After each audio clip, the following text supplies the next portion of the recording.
Sever, jih. Hranice. Každá země má svýho krále. Jenže králové teď onemocněli. Zástupce krále v každé zemi chce získat tu druhou polovinu země. Takže co to znamená? Je válka. Já jsem Alfred z Jižního království.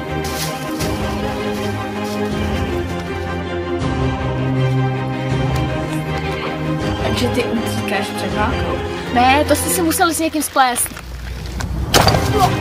Já jsem byla vyslána, aby pro vládce našla lid.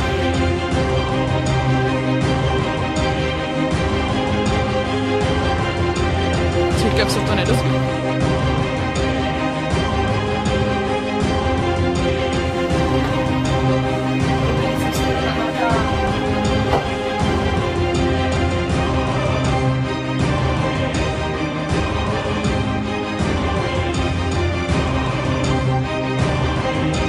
Takže, kacířské myšlení.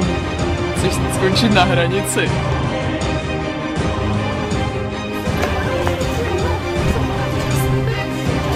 Ale jak se vlastně dostat zpátky?